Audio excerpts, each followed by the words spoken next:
ਜਿਹੜਾ ਇੱਕ ਵੱਖਰਾ ਸਿੱਖ ਮੀਡੀਆ ਵਿੰਗ ਤਿਆਰ ਕੀਤਾ ਜਾਵੇਗਾ। ਇਸ ਗੱਲ ਨੂੰ ਕਿਵੇਂ ਦੇਖਦੇ ਹੋ ਜੀ?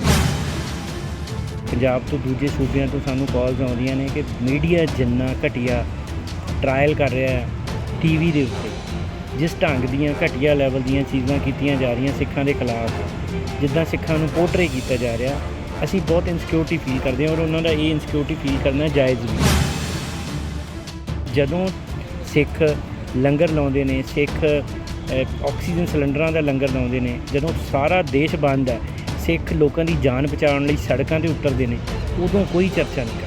ਉਦੋਂ ਅਸੀਂ ਰਾਸ਼ਟਰਵਾਦੀ ਵੀ ਹੁੰਦੇ, ਅਸੀਂ ਦੇਸ਼ ਭਗਤ ਵੀ ਹੁੰਦੇ, ਸਭ ਕੁਛ ਹੁੰਦਾ ਜੀ। ਇਹ ਤਾਂ ਗੋਰਿਆਂ ਨਾਲੋਂ ਵੀ ਗਰਕ। ਸਾਨੂੰ ਜਿੱਥੋਂ ਆਜ਼ਾਦੀ ਮਿਲੀ ਸੀ, ਅਸੀਂ 80% ਕੁਰਬਾਨੀਆਂ ਦੇ ਕੇ ਜਿਨ੍ਹਾਂ ਤੋਂ ਆਜ਼ਾਦੀ ਲਈ, ਇਹ ਤਾਂ ਉਹਨਾਂ ਨੂੰ ਵੀ ਗਰਕ। ਕਿ ਵੱਖਵਾਦੀ ਹੋਣਾ, ਅੱਤਵਾਦੀ ਹੋਣਾ ਇਕੱਠਾ ਹੁੰਦਾ? ਜ਼ਰੂਰੀ ਤਾਂ ਨਹੀਂ ਹਰ ਵੱਖਵਾਦੀ ਜਿਹੜਾ ਉਹ ਅੱਤਵਾਦੀ ਵੀ ਹੋਵੇ। ਤੁਸੀਂ ਕਹਿੰਦੇ ਹੋ ਕਿ ਨੈਸ਼ਨਲ ਮੀਡੀਆ ਜਿਹੜਾ ਸਿੱਖਾਂ ਦੀ ਕਿਤੇ ਨਾ ਕਿਤੇ ਕਿਰਦਾਰਕੁਸ਼ੀ ਕਰਦਾ ਹੈ, ਪਰ ਜਿਹੜਾ ਸਿੱਖਾਂ ਦੇ ਫੰਡ ਦੇ ਉੱਪਰ ਇੰਨਾ ਵੱਡਾ ਆਪਣੇ ਆਪ ਨੂੰ ਪੰਥਕ ਕਹਾਉਣ ਵਾਲਾ ਚੈਨਲ ਹੋਵੇ, ਵੱਡਾ ਅਦਾਰਾ ਹੋਵੇ, ਫਿਰ ਅੱਤਵਾਦੀ ਤਾਂ ਭਾਈ ਹਰਦੀਪ ਸਿੰਘ ਦੇ ਨਾਲ ਜਾਂ ਅਵਤਾਰ ਸਿੰਘ ਖੰਡੇ ਦੇ ਨਾਲ ਉਹਨਾਂ ਦੇ ਵੱਲੋਂ ਵੀ ਲਿਖਿਆ ਜਾਂਦਾ ਹੈ। ਜਦੋਂ ਨਰੇਟਿਵ ਦਾ ਸ਼ਿਕਾਰ ਹੋਏਗਾ, ਹਿੱਟ ਰੇਟ ਦਾ ਸ਼ਿਕਾਰ ਹੋਏਗਾ ਤੇ ਗੁਲਾਮ ਕੌਮਾਂ 'ਚ ਹੁੰਦਾ ਇਹ ਜਦੋਂ ਹਿੱਟ ਰੇਟ ਫੈਲੇਗਾ ਤੇ ਬਹੁਤ ਸਾਰੇ ਸਿੱਖਾਂ ਦੇ ਬੁੱਧੀਜੀਵੀ ਵੀ ਉਹਨਾਂ ਨੂੰ ਅੱਤਵਾਦੀ ਆਖਣਗੇ। ਅੱਜ ਭਾਈ ਹਰਦੀਪ ਸਿੰਘ ਹੋਰਾਂ ਦੀ ਸ਼ਹਾਦਤ ਨੇ ਪੂਰੀ ਦੁਨੀਆ ਨੂੰ ਇਹ ਗੱਲ ਦੱਸੀ ਹੈ ਕਿ 75 ਸਾਲਾਂ ਤੋਂ ਇੰਡੀਅਨ ਸਟੇਟ ਕੀ ਕਰ ਰਹੀ। ਭਾਈ ਨਿੱਜਰ ਹੋਰਾਂ ਦੀ ਸ਼ਹਾਦਤ ਦੇ ਤੱਥ ਜਾਣਨ ਲਈ ਅੱਜ 5 ਮੁਲਕ ਕੈਨੇਡਾ ਦੇ ਪ੍ਰਧਾਨ ਮੰਤਰੀ ਜਸਟਨ ਟਰੂਡੋ ਦੀ ਪਿੱਠ ਤੇ ਖੜਦੇ ਆ ਕੇ, ਤੇ ਜਿਨ੍ਹਾਂ ਦੇ ਉੱਤੇ ਗੱਲ ਕੀਤੀ ਜਾ ਰਹੀ ਹੈ, ਜਿਨ੍ਹਾਂ ਨੂੰ ਦੋਸ਼ੀ ਗਰਦਾਨਿਆ ਜਾ ਰਿਹਾ, ਉਹਨਾਂ ਦੀ ਪਿੱਠ ਤੇ ਤਾਂ ਬੰਗਲਾਦੇਸ਼ ਵੀ ਨਹੀਂ ਆਇਆ, ਸ਼੍ਰੀਲੰਕਾ ਵੀ ਨਹੀਂ ਆਇਆ। ਅੰਤਰਰਾਸ਼ਟਰੀ ਪੱਧਰ 'ਤੇ ਅੱਜ ਸਿੱਖਾਂ ਲਈ ਇੱਕ ਸੁਖਾਵਾਂ ਮਾਹੌਲ ਬਣਿਆ, ਜਿੱਥੇ ਸਿੱਖ ਆਪਣੇ ਜ਼ਖਮ ਜਿਹੜੇ 75 ਸਾਲ ਨਹੀਂ ਉਸ ਤੋਂ ਪਹਿਲਾਂ ਦੇ ਆ, ਆਪਦੇ ਜ਼ਖਮਾਂ ਦੇ ਉੱਤੋਂ ਪਰਦਾ ਚੱਕਣ ਤੇ ਪੂਰੀ ਦੁਨੀਆ ਨੂੰ ਵਿਖਾਉਣ ਕਿ ਆਓ ਅਸੀਂ ਤੁਹਾਨੂੰ ਦੱਸਦੇ ਹਾਂ। ਭਾਈ ਨਿੱਜਰ ਦੀ ਕਤਲ ਦੀ ਤਾਂ ਇਨਵੈਸਟੀਗੇਸ਼ਨ ਅਜੇ ਕਰ ਰਹੇ ਹੋ ਨਾ, ਤੁਹਾਨੂੰ ਕੀਤੀ ਕਰਾਈ ਦੇ ਦਿੰਦੇ। ਜੇ ਸ਼ਹੀਦ ਜਸਵੰਤ ਸਿੰਘ ਖਾਲੜਾ ਦੀ ਮੌਤ ਜਿਹੜੀ ਹੈ ਉਹ ਭਾਰਤੀ ਸਟੇਟ ਨੇ ਆਪਦੀ ਜੁਡੀਸ਼ੀਅਲ ਕਸਟਡੀ 'ਚ ਨਹੀਂ ਕੀਤੀ, ਇਹ ਤਾਂ ਕੋਰਟ ਨੇ ਸਿੱਧ ਕਰ, ਭਾਰਤ ਦੀ ਕੋਰਟ ਨੇ ਸਿੱਧ ਕੀਤਾ। ਇਹ ਕਾਗਜ਼ ਦਈਏ ਨਾ ਉਹਨਾਂ ਨੂੰ ਜਾ ਕੇ ਕਿ ਨਿੱਜਰ ਦੀ ਇਨਵੈਸਟੀਗੇਸ਼ਨ ਤਾਂ ਅਜੇ ਕਰਨੀ ਹੈ, ਤੁਹਾਨੂੰ ਕੀਤੀ ਕਰਾਈ ਦੇ ਦੇਣਾ। 2097 ਦੇ ਕਰੀਬ ਸਿੱਖ ਨੌਜਵਾਨ ਮੁੰਡਿਆਂ ਨੂੰ ਲਵਾਰਿਸ ਕਹਿ ਕੇ ਸ਼ਹੀਦ ਕੀਤਾ ਗਿਆ। ਇੱਥੋਂ ਦੀ ਸਰਕਾਰ ਨੇ ਮੰਨ ਕੇ ਮੁਆਵਜ਼ੇ ਦਿੱਤੇ ਆ। ਸਾਡੇ ਪੁੱਤਾਂ ਦਾ ਮੁੱਲ ਪੌਣੇ 2-2 ਲੱਖ ਰੁਪਈਆ ਪਾਇਆ ਸੀਗਾ। ਇਹਨਾਂ ਨੂੰ ਪੁੱਛੋ ਨਾ, ਜੇ ਤੁਸੀਂ ਕਹਿੰਦੇ ਹੋ ਇਹ ਅੱਤਵਾਦੀ ਹੈ ਤੇ ਪਹਿਲਾਂ ਸਾਨੂੰ ਦੱਸੋ ਕਿ ਸਾਧਵੀ ਪ੍ਰਗਿਆ ਨਹੀਂ ਅੱਤਵਾਦੀ? ਪਹਿਲਾਂ ਸਾਨੂੰ ਦੱਸੋ ਮੋਨੂ ਮਾਨੇਸਰ ਨਹੀਂ ਅੱਤਵਾਦੀ? ਆਹ ਜਿਹੜਾ ਸਿਰਸੇ ਵਾਲਾ ਬਲਾਤਕਾਰੀ ਸਾਧ ਜਿਹਨੂੰ ਰੋਜ਼ ਪਰੋਲ ਦੇ ਦਿੰਦੇ ਜੇ, ਇਹ ਸਾਧ ਨੇ ਇਹ ਮੌੜ ਬੰਬ ਧਮਾਕਾ ਕਰਾਇਆ। ਇਹ ਕੀ ਬੰਬ ਧਮਾਕੇ ਕਰਾਉਣ ਵਾਲੇ ਅੱਤਵਾਦੀ ਨਹੀਂ ਹੁੰਦੇ? ਕਰੋ ਇਹਦਾ ਡੇਰਾ ਜ਼ਬਤ ਇੱਥੇ। TV 84 ਦੇ ਨਾਲ ਜੁੜੇ ਹੋ, ਮੈਂ ਰਜਿੰਦਰ ਸਿੰਘ ਸਵਰਾਜ। ਗੱਲ ਕੀਤੀ ਜਾਵੇ ਤਾਂ ਸ੍ਰੀ ਅਕਾਲ ਤਖਤ ਸਾਹਿਬ ਦੇ ਜਥੇਦਾਰ ਦੀ ਰਹਿਨਮਾਈ ਹੇਠ ਦੇ ਵਿੱਚ ਜਿਹੜਾ ਵੱਖ-ਵੱਖ ਸੰਵਾਦ ਰਚਾਏ ਜਾ ਰਹੇ ਨੇ, ਤਾਂ ਦੂਜਾ ਜਿਹੜਾ ਸੰਵਾਦ ਅੱਜ ਰੱਖਿਆ ਗਿਆ ਹੈ ਇਹ ਚੰਡੀਗੜ੍ਹ ਦੇ ਇੰਡਸਟਰੀ ਏਰੀਏ ਦੇ ਵਿੱਚ ਗੁਰਦੁਆਰਾ ਸਿੰਘ ਸਭਾ ਦੇ ਵਿੱਚ ਰੱਖਿਆ ਗਿਆ। ਇਸ ਨੂੰ ਲੈ ਕੇ ਮੇਰੇ ਨਾਲ ਪਰਮਪਾਲ ਸਿੰਘ ਸਭਰਾ ਨੇ, ਅਸੀਂ ਉਹਨਾਂ ਦੇ ਨਾਲ ਗੱਲਬਾਤ ਕਰਾਂਗੇ। ਵਾਹਿਗੁਰੂ ਜੀ ਕਾ ਖਾਲਸਾ, ਵਾਹਿਗੁਰੂ ਜੀ ਕੀ ਫਤਿਹ। ਵਾਹਿਗੁਰੂ ਜੀ ਕੀ ਫਤਿਹ। ਸਰ, ਜਿਸ ਤਰੀਕੇ ਦੇ ਨਾਲ ਤੁਹਾਡੇ ਵੱਲੋਂ ਜਿਹੜੀਆਂ ਕਹਿ ਸਕਦੇ ਕਿ ਮਤੇ ਪਾਸ ਕੀਤੇ ਗਏ ਨੇ, ਇਸ ਦੇ ਵਿੱਚ ਜਿਹੜਾ ਇੱਕ ਸਭ ਤੋਂ ਵੱਡੀ ਪ੍ਰਮੁੱਖ ਮਤੇ ਦੀ ਗੱਲ ਹੋਵੇ ਤਾਂ ਮਤਾ ਰੱਖਿਆ ਗਿਆ ਹੈ ਕਿ ਜਿਹੜਾ ਇੱਕ ਵੱਖਰਾ ਸਿੱਖ ਮੀਡੀਆ ਵਿੰਗ ਤਿਆਰ ਕੀਤਾ ਜਾਵੇਗਾ। ਇਸ ਗੱਲ ਨੂੰ ਕਿਵੇਂ ਦੇਖਦੇ ਹੋ ਜੀ? ਦੇਖੋ ਵੀਰੇ, ਕੈਨੇਡਾ ਦੇ ਵਿੱਚ ਜਸਟਨ ਟਰੂਡੋ ਵੱਲੋਂ ਪਾਰਲੀਮੈਂਟ ਦੇ ਵਿੱਚ ਜਦੋਂ ਬਿਆਨ ਆਇਆ ਕਿ ਭਾਈ ਹਰਦੀਪ ਸਿੰਘ ਨਿੱਜਰ ਹੋਣਾ ਦੇ ਕਤਲ ਦੇ ਵਿੱਚ ਜਿਹੜਾ ਇੰਡੀਅਨ ਏਜੰਸੀਜ਼ ਕਹਿ ਲਓ ਉਹਨਾਂ ਦੀ ਸ਼ਮੂਲੀਅਤ ਹੈਗੀ, ਭੂਮਿਕਾ ਨਜ਼ਰ ਆ ਰਹੀ। ਪੂਰੀ ਦੁਨੀਆ ਭਰ ਦੀ ਸਿਆਸਤ ਹਿਲਦੀ ਹੈ ਅਤੇ ਇੰਡੀਆ 'ਚ ਕੀ ਹੁੰਦਾ ਹੈ ਕਿ ਭਾਈ ਨਿੱਜਰ ਹੋਰਾਂ ਨੂੰ ਟਾਰਗੇਟ ਕਰਦਿਆਂ ਹੋਇਆਂ 2 ਦਿਨ 3 ਦਿਨ ਲਗਾਤਾਰ ਸਿੱਖਾਂ ਨੂੰ ਬੜੀ ਬੁਰੀ ਤਰ੍ਹਾਂ ਕਿਰਦਾਰਕੁਸ਼ੀ ਕੀਤੀ ਜਾਂਦੀ ਹੈ। ਇੰਨੀ ਜ਼ਿਆਦਾ ਕਿਰਦਾਰਕੁਸ਼ੀ ਕੀਤੀ ਜਾਂਦੀ ਹੈ ਕਿ ਮਹਾਰਾਸ਼ਟਰ ਤੋਂ, ਅਹਿਮਦਾਬਾਦ ਤੋਂ, ਪੰਜਾਬ ਤੋਂ ਦੂਜੇ ਸੂਬਿਆਂ ਤੋਂ ਸਾਨੂੰ ਕਾਲਸ ਆਉਂਦੀਆਂ ਨੇ ਕਿ ਮੀਡੀਆ ਜਿੰਨਾ ਘਟੀਆ ਟਰਾਇਲ ਕਰ ਰਿਹਾ ਟੀਵੀ ਦੇ ਉੱਤੇ, ਜਿਸ ਢੰਗ ਦੀਆਂ ਘਟੀਆ ਲੈਵਲ ਦੀਆਂ ਚੀਜ਼ਾਂ ਕੀਤੀਆਂ ਜਾ ਰਹੀਆਂ ਸਿੱਖਾਂ ਦੇ ਖਿਲਾਫ, ਜਿੱਦਾਂ ਸਿੱਖਾਂ ਨੂੰ ਪੋਰਟਰੇ ਕੀਤਾ ਜਾ ਰਿਹਾ, ਅਸੀਂ ਬਹੁਤ ਇਨਸਿਕਿਉਰਿਟੀ ਫੀਲ ਕਰਦੇ ਹਾਂ ਔਰ ਉਹਨਾਂ ਦਾ ਇਹ ਇਨਸਿਕਿਉਰਿਟੀ ਫੀਲ ਕਰਨਾ ਜਾਇਜ਼ ਵੀ। ਕਿ ਜਦੋਂ ਸਿੱਖ ਲੰਗਰ ਲਾਉਂਦੇ ਨੇ, ਸਿੱਖ ਆਕਸੀਜਨ ਸਿਲੰਡਰਾਂ ਦਾ ਲੰਗਰ ਲਾਉਂਦੇ ਨੇ, ਜਦੋਂ ਸਾਰਾ ਦੇਸ਼ ਬੰਦ ਹੈ, ਸਿੱਖ ਲੋਕਾਂ ਦੀ ਜਾਨ ਬਚਾਉਣ ਲਈ ਸੜਕਾਂ 'ਤੇ ਉਤਰਦੇ ਨੇ, ਉਦੋਂ ਕੋਈ ਚਰਚਾ ਨਹੀਂ ਕਰਦਾ। ਉਦੋਂ ਅਸੀਂ ਰਾਸ਼ਟਰਵਾਦੀ ਵੀ ਹੁੰਦੇ, ਅਸੀਂ ਦੇਸ਼ ਭਗਤ ਵੀ ਹੁੰਦੇ, ਸਭ ਕੁਛ ਹੁੰਦੇ। ਪਰ ਜਦੋਂ ਸਿੱਖ ਵੱਖਵਾਦੀ ਹੋਵੇ, ਮੈਂ ਤੁਹਾਨੂੰ ਇੱਕ ਸਵਾਲ ਪੁੱਛਦਾ, ਗਾਂਧੀ ਹੋਣੀ ਸ਼ਾਂਤੀ ਅੰਦੋਲਨ ਚਲਾਉਂਦੇ ਸੀ ਤੇ ਭਗਤ ਸਿੰਘ ਹੋਣੀ ਵਾਇਲੈਂਸ ਅੰਦੋਲਨ ਮਤਲਬ ਗੋਲੀ ਦੇ ਰਾਹੀਂ ਅੰਦੋਲਨ ਆਜ਼ਾਦੀ ਦਾ ਚਲਾ ਰਹੇ ਸੀ। ਕੀ ਗੋਰਿਆਂ ਨੇ ਕਦੀ ਦੋਵਾਂ ਚੀਜ਼ਾਂ ਨੂੰ ਇਕੱਠਾ ਕਰਕੇ ਦੇਖਿਆ? ਕਿ ਗਾਂਧੀ ਹੋਰਾਂ ਨੇ ਕੀਤੇ ਭਗਤ ਸਿੰਘ ਹੋਣਾ ਦੀ ਕੀਤੀਆਂ ਦੀ ਗਾਂਧੀ ਹੋਣਾ ਦੇ ਪਰਚੇ ਹੋਏ ਸੀਗੇ ਜਾਂ ਉਹਨਾਂ ਦੇ ਅਸੈਸੀਨੇਸ਼ਨਸ ਹੋਏ ਸੀਗੇ? ਮਸਲਾ ਇਸ ਗੱਲ ਦਾ ਜੀ, ਇਹ ਤਾਂ ਗੋਰਿਆਂ ਨਾਲੋਂ ਵੀ ਗਰਕ ਕੇ ਸਾਨੂੰ ਜਿੱਥੋਂ ਆਜ਼ਾਦੀ ਮਿਲੀ ਸੀ ਅਸੀਂ 80% ਕੁਰਬਾਨੀਆਂ ਦੇ ਕੇ ਜਿਨ੍ਹਾਂ ਤੋਂ ਆਜ਼ਾਦੀ ਲਈ, ਇਹ ਤਾਂ ਉਹਨਾਂ ਨੂੰ ਵੀ ਗਰਕ ਕਿ ਵੱਖਵਾਦੀ ਹੋਣਾ ਅੱਤਵਾਦੀ ਹੋਣਾ ਇਕੱਠਾ ਹੁੰਦਾ। ਜ਼ਰੂਰੀ ਤਾਂ ਨਹੀਂ ਹਰ ਵੱਖਵਾਦੀ ਜਿਹੜਾ ਉਹ ਅੱਤਵਾਦੀ ਵੀ ਹੋਵੇ। ਜਿਹੜਾ ਪੀਸਫੁਲ ਢੰਗ ਦੇ ਨਾਲ ਆਪਣੀ ਗੱਲਬਾਤ ਦੇ ਰਾਹੀਂ ਆਪਣਾ ਵੱਖਵਾਦ ਦਰਸਾ ਰਿਹਾ, ਆਪਣੇ ਹੱਕਾਂ ਦੀ ਗੱਲ ਕਰ ਰਿਹਾ, ਪੰਜਾਬ ਦੇ ਹੱਕਾਂ ਦੀ ਗੱਲ ਰਿਹਾ, ਜਿਹੜੇ ਕਮਿਊਨਿਟੀ ਵੱਲੋਂ ਲਗਾਤਾਰ ਸਿੱਖਾਂ ਦੀ ਨਸਲਕੁਸ਼ੀ ਕੀਤੀ ਜਾ ਰਹੀ ਉਹਦੀ ਗੱਲ ਕਰ ਰਿਹਾ, ਉਹਨਾਂ ਤੇ ਐਨਐਸਏ ਲੱਗਦਾ।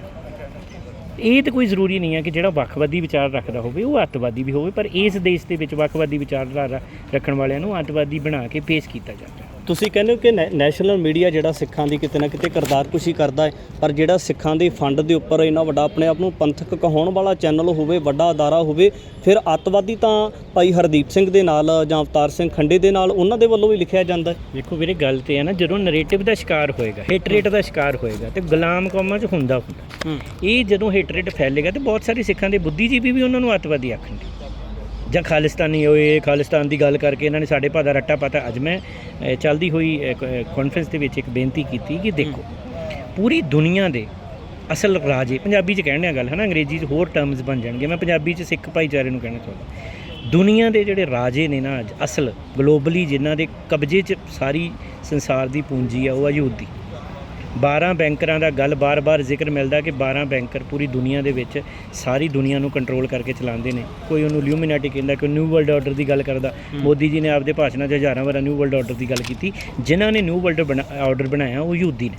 ਮੇਰਾ ਸਵਾਲ ਹੈ ਕਿ ਪੂਰੀ ਦੁਨੀਆ ਨੂੰ ਮੁੱਠੀ 'ਚ ਕਰਕੇ, ਦੁਨੀਆ ਦੇ ਸਭ ਤੋਂ ਵੱਡੇ 12 ਬੈਂਕਰ ਬਣਾ ਕੇ, ਸਾਰੀ ਦੁਨੀਆ ਨੂੰ ਆਪਦਾ ਕਰਜ਼ਾਈ ਕਰਕੇ, ਅਮਰੀਕਾ ਨੂੰ ਆਪਣੀ ਮਤਲਬ ਕਹਿ ਲਓ ਵੀ ਗੋਡੇ ਥੱਲੇ ਧਰ ਕੇ ਵੀ ਯਹੂਦੀਆਂ ਨੂੰ ਜੇ ਆਪਦਾ ਕੌਮੀ ਘਰ ਚਾਹੀਦਾ ਨਾ ਤਾਂ ਸਿੱਖ ਮਤ ਸੋਚਣ ਵੀ ਸਾਡਾ ਇਹ ਤੋਂ ਬਿਨਾਂ ਸਰ ਜਾਊ। ਇਹ ਗੱਲ ਪੰਜਾਬੀ 'ਚ ਸਮਝਣੀ ਪੈਣੀ। ਅਸੀਂ ਜਿੰਨੇ ਮਰਜ਼ੀ ਸਿਆਣੇ ਕੋਈ ਵੱਖਰੀ ਗੱਲ ਹੈ। ਮੰਨ ਲਓ ਤੁਸੀਂ ਨਹੀਂ ਕਰਨਾ ਚਾਹੁੰਦੇ, ਤੁਸੀਂ ਆਪਣੇ ਘਰੇ ਜਾ ਕੇ ਰਜਾਈ ਲੈ ਕੇ ਸੌਂ, ਤੁਹਾਨੂੰ ਕਿਹਾ ਕਿਸੇ ਨੇ ਵੀ ਤੁਸੀਂ ਸੜਕਾਂ 'ਤੇ ਆ ਕੇ ਗੱਲ ਕਰੋ। ਪਰ ਜਦੋਂ ਸਰਕਾਰ 75 ਸਾਲ ਤੋਂ ਇੱਥੇ ਧੱਕਾ ਕਰ ਰਹੀ ਹੈ, ਪੰਜਾਬ ਦੇ ਪਰ ਕੱਟੇ ਜਾ ਰਹੇ, ਬਾਰ-ਬਾਰ ਪੰਜਾਬ ਦੇ ਟੋਟੇ ਕੀਤੇ ਜਾ ਰਹੇ। ਅੱਜ ਵੀ ਬਹੁਤ ਸਾਰਾ ਸਹਿਮ ਹੈ, ਕਈ WhatsApp ਗਰੁੱਪਾਂ 'ਚ ਆਉਂਦਾ ਪੰਜਾਬ ਦੀ ਫਲਾਨੀ ਸਟੇਟ ਜਿਹੜੀ ਤਹਿਸੀਲ ਕੱਟ ਦੇਣ ਲੱਗੇ ਆ, ਤਾਂ ਸਿੱਖ ਡਰਦੇ ਨੇ ਕਿ ਕੀ ਪੰਜਾਬ ਦੇ ਹੋਰ ਟੋਟੇ ਹੋ ਜਾਣਗੇ।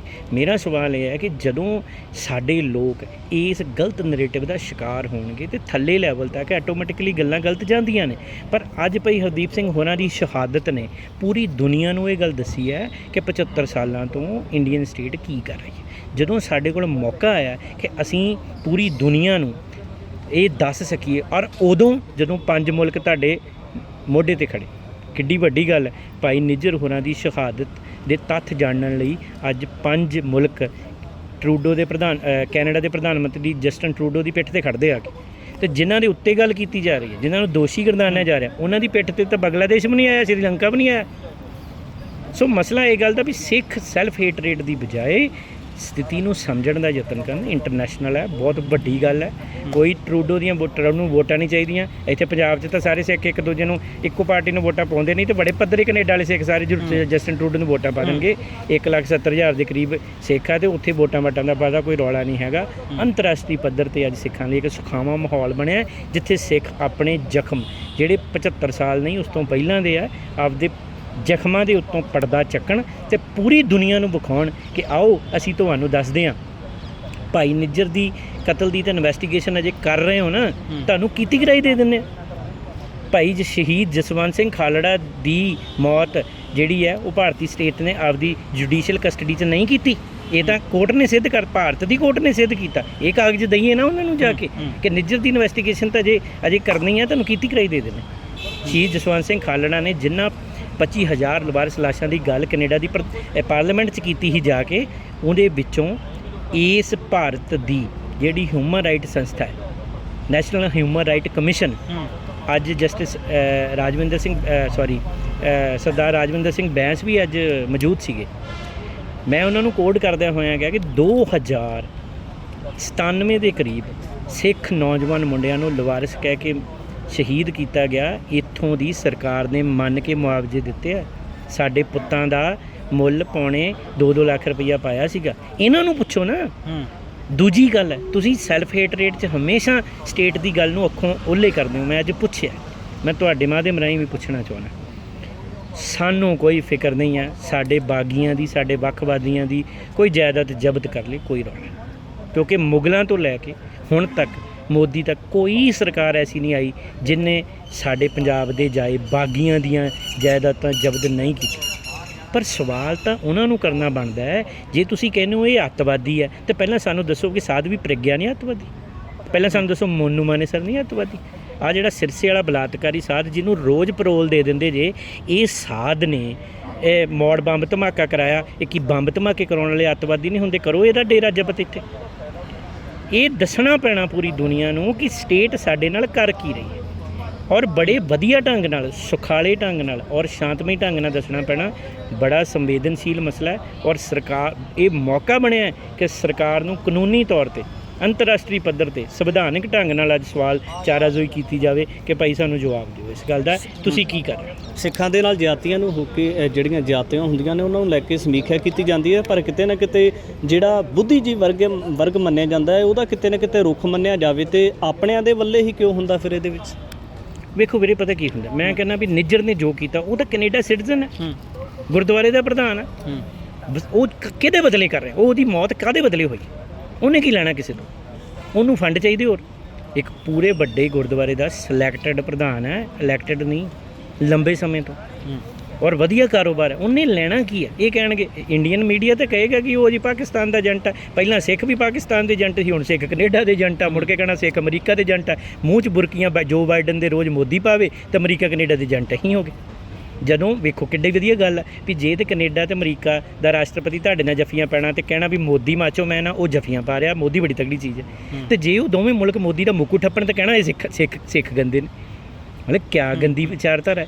ਸੋ ਵੀਰੇ, ਜਿਹੜਾ ਸਾਡਾ ਤਬਕਾ, ਕਲੀਅਰ ਕੱਟ ਕਹਿਣਾ ਚਾਹੁੰਦਾ, ਜਿਹੜੇ ਸਾਡੇ ਤਬਕੇ ਨੂੰ ਇੱਕ ਬਿਮਾਰੀ ਹੈ ਨਾ, ਬਾਦੀ ਹੈ ਵੀ ਬਾਹਲੀ ਜ਼ਿਆਦੀ ਆਪਦੀ ਪੀੜ੍ਹੀ ਥੱਲੇ ਸੋਟਾ ਫੇਰ ਕੇ ਇਹ ਹੇਟ ਰੇਟ ਪੈਦਾ ਕਰਨਾ ਵੀ ਯਾਰ ਸਾਡਾ ਹੀ ਨੁਕਸ ਸੀ, ਉਹ ਸੰਤ ਨੇ ਮੁੰਡੇ ਮਰਵਾ ਤੇ ਉਹ ਜੀ। ਅੱਜ ਵੀ ਗੱਲ ਹੋਈ, ਕਿਸੇ ਨੇ ਕਿਹਾ ਵੀ ਧਰਮ ਯੁੱਧ ਮੋਰਚਾ ਜਿਹੜਾ ਉਹ ਪੰਜਾਬ ਦੀਆਂ ਮੰਗਾਂ ਸੀ ਤੇ ਉਹਨੂੰ ਧਰਮ ਯੁੱਧ ਬਣਾ ਦਿੱਤਾ ਗਿਆ, ਇਸ ਕਰਕੇ ਜਿਹੜਾ ਹੈ ਉਹ ਕਿੰਨਾ ਕੁਛ ਹੋ ਗਿਆ ਉੱਥੇ।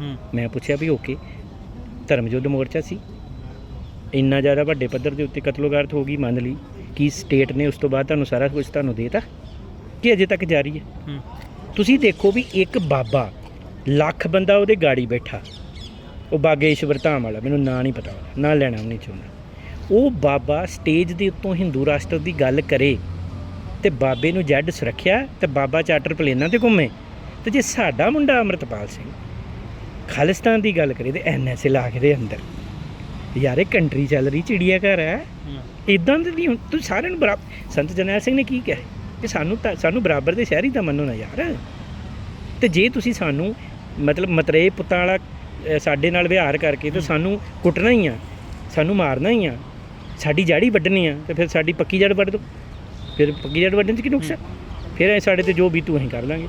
ਸੋ ਮੇਰੀ ਗੱਲ ਸਿੰਪਲ ਜੀ ਆ ਵੀ ਅੱਜ no doubt Indian media Khalistan ਦਾ ਹੋਆ ਬਣਾ ਕੇ ਇਲੈਕਸ਼ਨ ਜਿੱਤਣੀ ਚਾਹੁੰਦਾ ਹੈ, ਮੋਦੀ ਇਲੈਕਸ਼ਨ ਜਿੱਤਣੀ ਚਾਹੁੰਦਾ, ਖਾਲਿਸਤਾਨ ਦਾ ਹੋਆ ਬਣਾ ਕੇ। ਤੇ ਇੱਥੋਂ ਦੇ ਸਾਡੇ ਕੁਝ ਲੋਕ ਵੀ ਇਹ ਸੋਚਦੇ ਆ ਵੀ ਇਹ ਤਾਂ ਜੀ ਮਤਲਬ ਖਾਲਿਸਤਾਨ ਦਾ ਹੋਆ ਬਣੇਗਾ ਤੇ ਇਹ ਜਿਹੜਾ ਮੋਦੀ ਉਹ ਇਲੈਕਸ਼ਨ ਜਿੱਤ ਜਾਏਗਾ ਤੇ ਸਿੱਖ ਗਲਤ ਨੇ। ਹੱਦ ਹੋ ਗਈ ਯਾਰ। ਜਿਹੜਾ ਸਿੱਖਾਂ ਨੇ ਕਿਹਾ ਸੀ ਵੀ ਆਹ ਚੰਡੀਗੜ੍ਹ ਪੰਜਾਬ ਦੇ 70 ਪਿੰਡ ਉਜਾੜ ਕੇ ਬਣਾਇਆ, ਇਹ ਪੰਜਾਬ ਨੂੰ ਦਿਓ ਨਾ ਦਿਓ, ਇਹ ਸਿੱਖਾਂ ਨੇ ਕਿਹਾ? ਸਿੱਖਾਂ ਨੇ ਕਿਹਾ ਕਿ ਪੰਜਾਬ ਦੇ ਜਿਹੜੇ ਪਾਣੀ ਆ ਉਹਨਾਂ ਨੂੰ ਉਹਨਾਂ ਦਾ ਯਾੜਾ ਕਰਕੇ ਤੇ ਪੰਜਾਬ ਨੂੰ ਚਵਾਨੀ ਨਾ ਦਿਓ ਤੇ ਪੰਜਾਬ ਦੇ 3 ਲੱਖ ਕਰੋੜ ਦਾ ਕਰਜ਼ਾ ਚਾੜੋ। ਸਿੱਖਾਂ ਨੇ ਕਿਹਾ ਕਿ ਸਾਡੇ 25,000 ਮੁੰਡੇ ਮਾਰ ਦਿਓ ਤੇ ਮੁੜ ਕੇ ਲਾਸ਼ਾਂ ਉਹਨਾਂ ਸਾਨੂੰ ਵਾਪਸ ਕਰਿਓ। ਸਿੱਖਾਂ ਨੇ ਕਿਹਾ ਕਿ ਮਤਲਬ ਇਹ ਆ ਵੀ ਦੂਜੇ ਮੁਲਕਾਂ 'ਚ ਜਾ ਕੇ ਉਹਨਾਂ ਦੀ ਸੋਵਰੈਨਿਟੀ ਭੰਗ ਕਰਦਿਆਂ ਹੋਇਆਂ ਤੇ ਸਾਡੇ ਬੰਦੇ ਉੱਥੇ ਜਾ ਕੇ ਕਤਲ ਕਰੋ, ਇਹ ਸਿੱਖਾਂ ਨੇ ਕਿਹਾ? ਭਾਈ ਸਟੇਟ ਦੀ ਅੱਖ 'ਚ ਅੱਖ ਪਾ ਕੇ ਬੰਦਿਆਂ ਵਾਂਗੂ ਉਹਨੂੰ ਪੁੱਛੋ ਵੀ ਇਹ ਕੀ ਹੈ। ਤੇ ਅੱਜ ਤੁਹਾਡੇ ਕੋਲ ਮੌਕਾ ਆਇਆ, ਤੁਹਾਡੇ ਨਾਲ ਜੋ ਬਾਈਡਨ ਖੜਾ, ਤੁਹਾਡੇ ਨਾਲ ਜਸਟਿਨ ਟਰੂਡੋ ਖੜਾ। ਮੈਂ ਕਹਿੰਦਾ ਇਹ 'ਚ ਕੋਈ ਸ਼ੱਕ ਨਹੀਂ, ਬਹੁਤ ਸਾਰਿਆਂ ਲੋਕਾਂ ਨੂੰ ਲੱਗਦਾ ਹੋਏਗਾ ਵੀ ਤੁਸੀਂ ਮਾਮੇ ਦੇ ਮੁੰਡੇ ਨਹੀਂ ਜੀ ਉਹਨਾਂ ਦੇ, ਵੀ ਤਾਂ ਕਰਕੇ ਅਮਰੀਕਾ ਕੈਨੇਡਾ ਤੁਹਾਡੀ ਗੱਲ ਕਰਿਆ। ਬਿਲਕੁਲ ਠੀਕ। ਅੱਜ ਅਮਰੀਕਾ ਨੂੰ ਕੈਨੇਡਾ ਨੂੰ ਫਿੱਟ ਪੈਂਦਾ, ਉਹ ਤਾਂ ਗੱਲ ਕਰ ਰਿਹਾ। ਜੇ ਫਿੱਟ ਉਹਨਾਂ ਨੂੰ ਫਿੱਟ ਪੈਂਦਾ ਤਾਂ ਤੁਸੀਂ ਫਿੱਟ ਪਾ ਲਓ ਆਪਦੇ। ਤੁਸੀਂ ਆਪਦੇ ਫਿੱਟ ਕਿਉਂ ਨਹੀਂ ਬਿਠਾਉਂਦੇ? ਤੁਸੀਂ ਫਿੱਟ ਬਿਠਾ ਲਓ, ਤੁਹਾਨੂੰ ਵੀ ਫਿੱਟ ਪੈਂਦਾ ਕਿ ਆਪਦੇ ਜ਼ਖਮ ਅੱਜ ਪੂਰੀ ਦੁਨੀਆ ਨੂੰ ਦੱਸੋ। ਦੇਖੋ ਜੀ 75 ਸਾਲਾਂ ਤੋਂ ਸਾਡੇ ਨਾਲ ਕੀ ਹੋਇਆ। ਅਸੀਂ ਆਜ਼ਾਦੀ ਲਈ 80% ਕੁਰਬਾਨੀਆਂ ਦਿੱਤੀਆਂ ਤੇ ਅੱਜ ਇੱਥੇ ਬੈਠੇ ਅਸੀਂ ਘਸਿਆਰਿਆਂ ਵਾਂਗ 32 ਸਾਲਾਂ ਤੋਂ ਸਾਡੇ ਮੁੰਡੇ ਜੇਲ੍ਹਾਂ 'ਚ ਬੰਦ ਨੇ।